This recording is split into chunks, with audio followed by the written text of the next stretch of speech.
Let me show us how to fight spiritual wars. 1 Peter chapter 5, verse 8 to 10. He said, be sober. Be vigilant. Because your adversary, the devil, as a roaring lion, walketh about seeking whom he may devour. Next verse.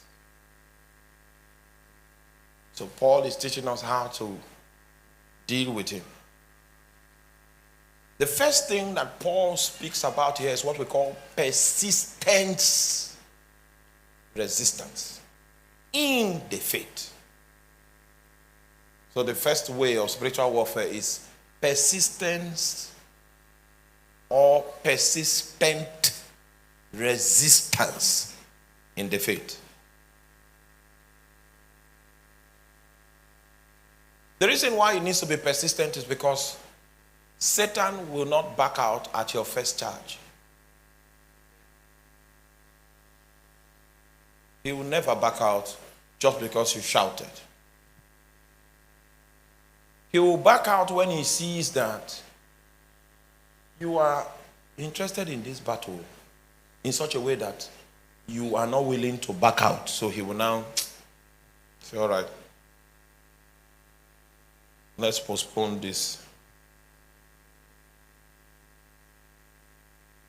So you keep persisting in faith until you notice Luke chapter 4, verse 13. Luke chapter 4, verse 13 is what we suggest to you that the battle has ended temporarily. And when the devil had ended all his temptations, he departed from him for what? A season. So until the devil departs, you do not end your persistent resistance in the faith. Is that clear? Go back to 1 Peter chapter 5. After the first festival of glory that we had, many people in Africa watched that crusade. And I got an invitation to Uganda. I sent Shala, Pore, and Jangfa to go for that mission. When they went for that mission, they did very well.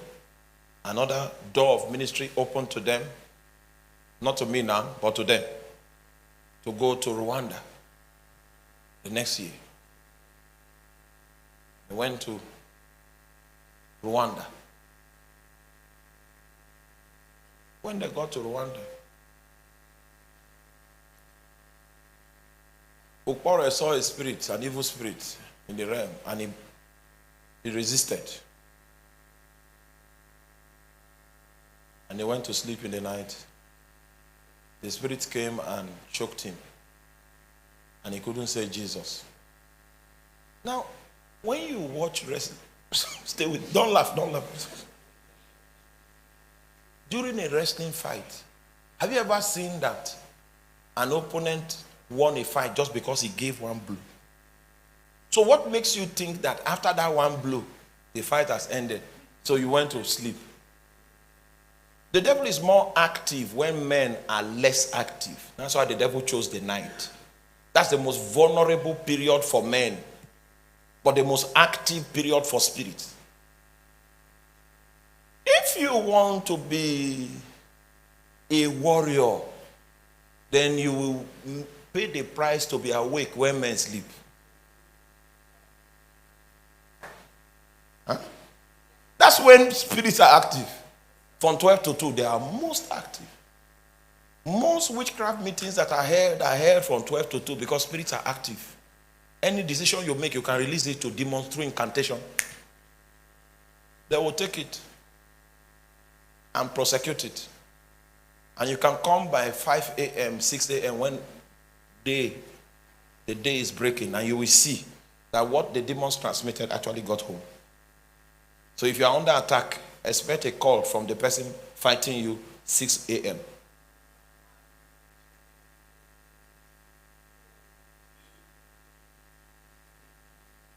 No, this is warfare now. So I won't hide it again. I have to tell you the truth. So when you give the spirit a blow, resist, boom, they gave blow and then went to sleep. When the spirit didn't fight them instantly. When he is most active, he now came. You know, in wrestling, there's something they call hammer lock. That they will put your head here and lock it up. That was what they did to Ukpore. And that's why it was, it's like this, hammer lock. The person that was bold, that struck a chord now in the afternoon, in the night could not stay because he was under. He didn't know, he didn't understand that in spiritual warfare, you resist steadfast in the faith. So when you give that blow in the afternoon, in the night, put on your boxers and wait for the spirit. Because the spirit will come. Ooh. The spirit will come. Most of you will do in the daytime and go and. No, real warriors know that is problem. In the night, that's when you will see a song will start. Warriors, there are songs you need to see if you want to war very well. There are selected songs for warfare, like the one I sang now. He charges God. I will not go there yet. Let's still be going small by small, small by small, small by small. We went for a meeting in Ghana. When we're done with the meeting,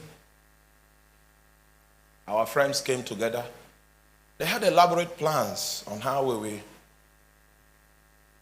spend time and relax. And I found out that Ghana has wonderful resorts. You know, you just want a beach, you know, you want to just relax. Ghana is wonderful. So we traveled, went deep, and then in the heart of a village, there were very cozy places and a beach. I took the children forgot us and began to swim. Philip B took a bike on the river. I was praying for him.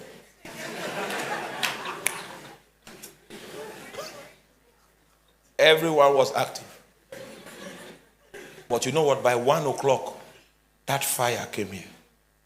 Before I began to decree those things, I decreed the fire. It came here.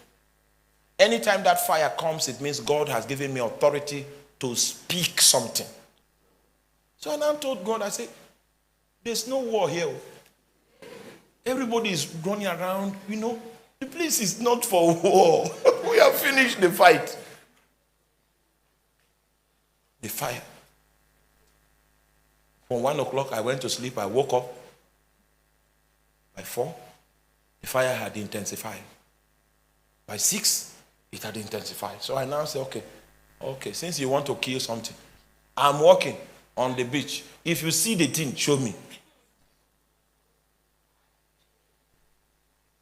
The moment I said that, I saw standing on the water a goddess looking at me. So my disposition was this. This place is not for spirits, it's for men. You have no right to be standing there. So in the name of Jesus, be gone. The spirit didn't expect that power. The power that struck that spirit. He didn't expect it.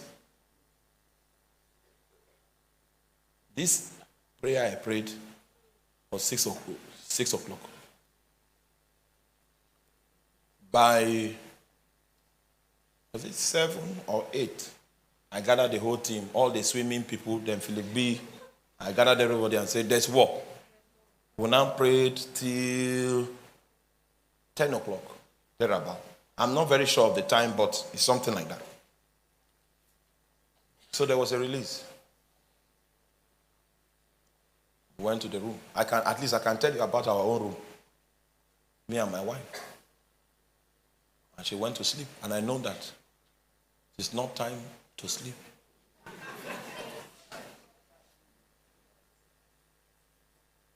And then demons with two heads came to our room. One came by one, two heads. I still told that demon that this place is not for spirits. This place is for men. We are the ones that have control here. And I did not come in my name, I came in the name of Jesus. The thing went outside the room and was walking on the pavement till 3 o'clock.